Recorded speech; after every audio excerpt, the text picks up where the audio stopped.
Creo que una de las muchas tragedias que estamos viviendo en la espiritualidad católica de estos tiempos en la Iglesia es la falta de conciencia de lo que significa el domingo, de lo que significa el Día del Señor. Y sin embargo, no entender lo que significa el domingo es no entender lo que significa ser católico, porque nuestra vida está edificada sobre el domingo. Porque si lo que se celebra el domingo no es real, no es la razón de ser de mi vida, no de mi vida cristiana, sino de mi vida total. Es decir, que no hay una vida cristiana y otra vida. Es que o hay vida cristiana o no hay vida. Por eso, para nosotros, la llamada que nos hace Jesucristo por medio de la Iglesia es a poner el misterio de la Pascua del Señor, que es lo que se celebra en cada Eucaristía, en el centro de la vida cristiana, la pasión, la muerte y la resurrección de Jesucristo. Porque si Cristo no ha resucitado, comamos y muramos que mañana moriremos, y vana es, como dice San Pablo, nuestra esperanza. Pero Cristo ha resucitado, no solamente Él, sino como primogénito de toda criatura. Es decir, Él el primero, pero no el único, sino que creemos que nosotros, que participamos ya de su vida, participaremos un día plenamente de su vida resucitada en el momento definitivo del encuentro con Él. Y así lo profesamos en el credo de nuestra fe católica. Cada domingo nos reunimos como creyentes, pero también como practicantes, no simplemente gente que dice que cree, sino que pone en práctica lo que dice que cree. Nos reunimos con la comunidad de los hermanos para proclamar a Jesucristo resucitado. Y esto implica tener el corazón limpio, vivir en gracia de Dios, estar recibiendo los sacramentos, comulgar fructuosamente, escuchar la palabra de Dios, orar corazón con corazón, hombro con hombro, con los hombres nuestros hermanos. Por eso no es una celebración individual, yo creo en Cristo resucitado, no, yo creo y nosotros creemos, porque ese yo es el yo de la Iglesia, no solamente el yo de un individuo. Y esto es lo que en cada Santa Misa vamos a la Iglesia a celebrar. El sacerdote representa a Jesucristo, sacerdote eterno, el sacerdote de la nueva alianza. Y ahí lo que se celebra es el misterio de la Pascua del Señor, la victoria definitiva de Jesucristo. Con esta introducción, para este cuarto domingo del tiempo ordinario en el ciclo B, me gustaría fijarme en la segunda lectura, solo en la segunda lectura, que es de una profundidad extraordinaria y de un tema que a los sacerdotes les da mucha vergüenza hablar. Muchos ni siquiera saben explicarlo. Yo no voy a dejar pasar este pasaje que a mí me parece que es importantísimo, porque además es una magnífica radiografía de la terrible contradicción en la que vivimos en el mundo de hoy, vive la gente en general, y vivimos muchos en la Iglesia, y no lo oculto, incluso muchos sacerdotes y muchas religiosas. Y es la lectura de la primera carta del apóstol San Pablo a los Corintios, capítulo 7, del 32 al 35. Dice así: quiero que os ahorréis preocupaciones. El soltero se preocupa de los asuntos del Señor, buscando contentar al Señor. En cambio, el casado se preocupa de los asuntos del mundo, buscando contentar a su mujer, y anda dividido. Lo mismo la mujer sin marido y la soltera se preocupan de los asuntos del Señor, consagrándose a ellos en cuerpo y alma. En cambio, la casada se preocupa de los asuntos del mundo, buscando contentar a su marido.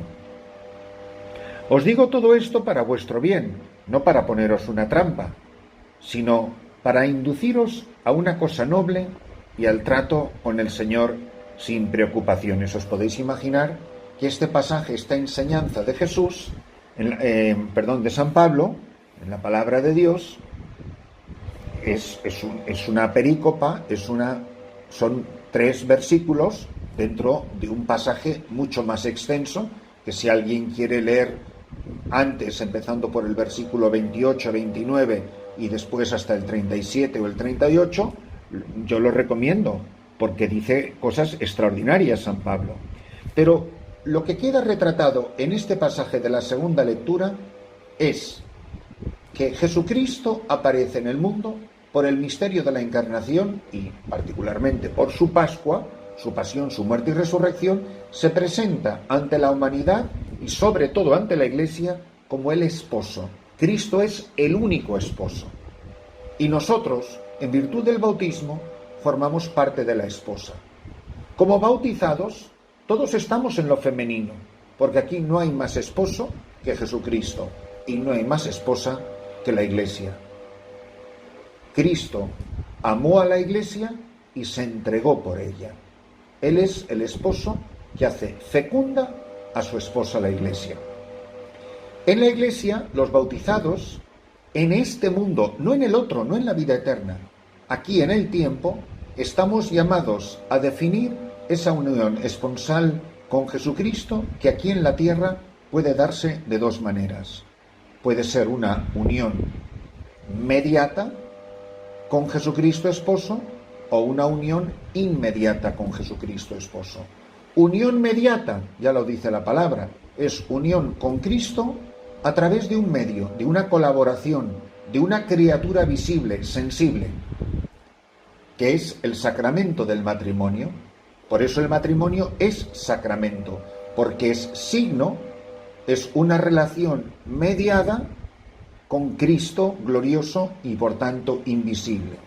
Unión mediata, unión con Cristo a través de un signo que es mi marido o mi mujer que me hacen presente a Jesucristo.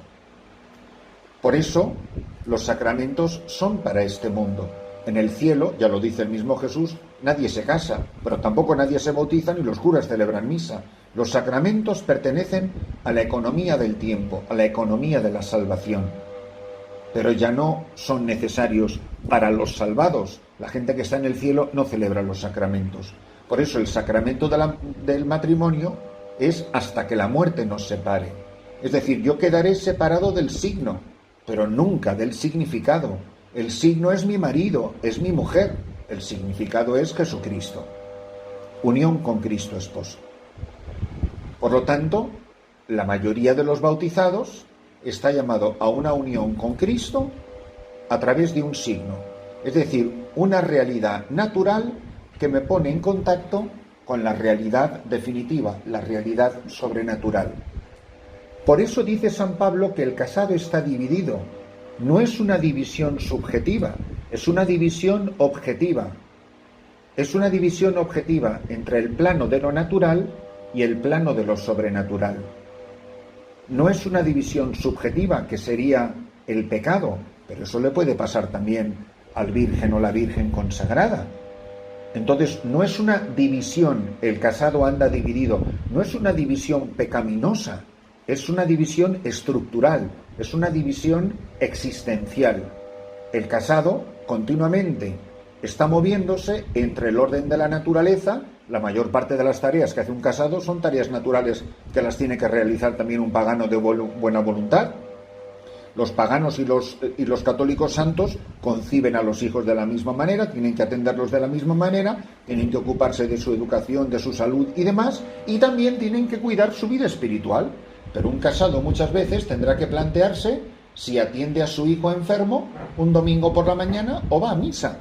Ahí hay una división, no es una división pecaminosa, es una división existencial.